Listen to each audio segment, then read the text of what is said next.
Our first reading today comes to us from the book of Psalm, chapter 63, verses 1 through 5, which say this: O God, you are my God. Earnestly I seek you. My soul thirsts for you. My body longs for you in a dry and weary land where there is no water. I have seen you in the sanctuary and beheld your power and your glory, because your love is better than life. My lips will glorify you. I will praise you as long as I live, and in your name I will lift up my hands. My soul will be satisfied as with the richest of foods. With singing lips my mouth will praise you. Our second reading today is from the book of Matthew, chapter 15, verses 8 and 9. Say this: These people honor me with their lips, but their hearts are far from me. They worship me in vain. Their teachings are but rules taught by men. This is the word of the Lord. You may be seated. Good morning again. I'm glad to be with you all this morning as we enter week 7 of the Glory Days series. For anyone who was not here last week was week 6, which would make sense. And it is also last week the exact halfway point between the beginning of the series and the start of Advent. So we are now closer to Advent than we are the beginning of this sermon series. So Christmas shoppers, that's your cue. Go. Right? Today we are going to dive into something that I think is truly a powerful part of both personal and community-based or communal faith. And as we navigate through this series in steps to deepen our faith, this is one that is both a manifestation of our faith as well as an openness to being poured into by God and thus further building our faith. So it is both a manifestation and a process through which we grow our faith. Today, we are talking about worship. And as the title slide says, we're talking about authentic worship, right? Our scripture reading from Psalm 63 this morning is such a powerful song or poem. It is a cry out by David, longing for God over literally everything else in his life. And he clearly holds God and God's presence in the highest of esteem and reverence. And his heart for God is discernible just even in these few verses.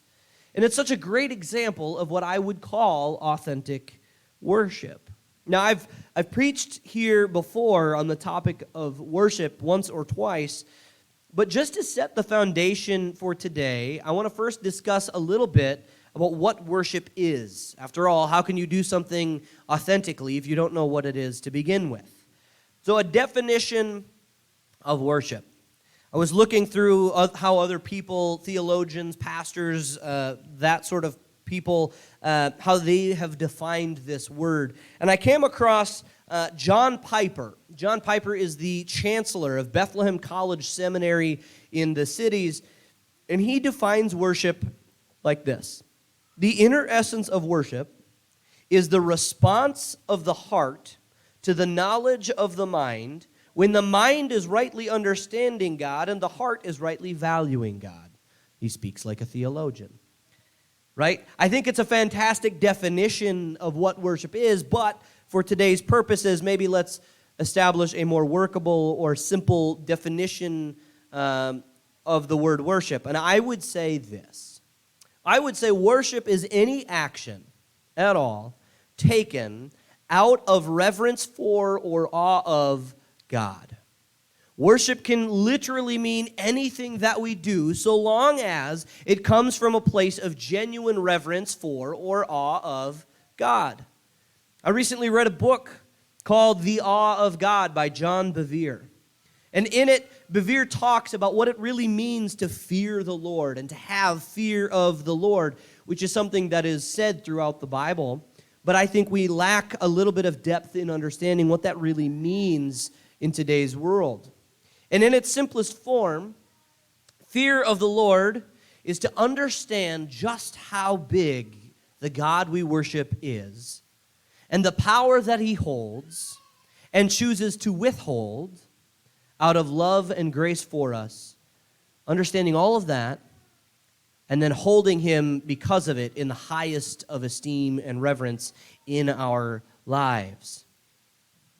So, if anything that we do comes from this place of worship, if high reverence for God is called worship, then what is authentic worship, right? Well, this really is more of a question for us individually. Are you worshiping God, giving him glory, singing praises, treating others a certain way, living your life out of reverence for the Almighty Creator? Are you living in awe of God's magnificence and benevolence?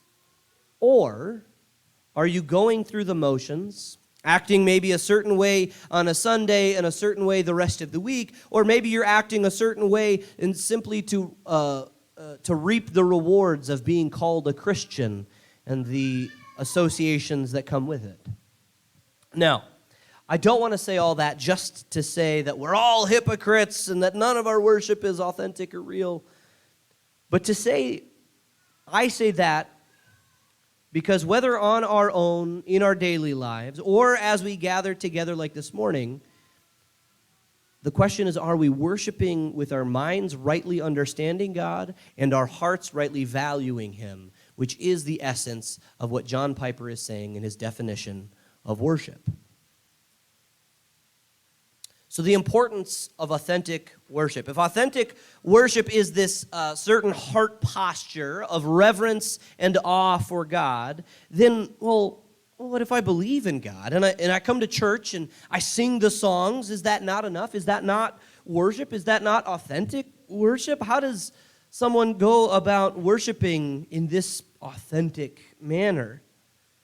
I would say there's a couple things that we can do in theory that will allow us to, on an individual level, work toward a heart posture of authentic worship. And this is both in our daily lives as well as when we gather together on a Sunday morning or whenever, wherever we have some sort of gathering. And the first is a connection with or a connecting with God on a deep and a personal level. And this means that we're putting intentional effort into our prayer and our devotional life in seeking a connectedness with God.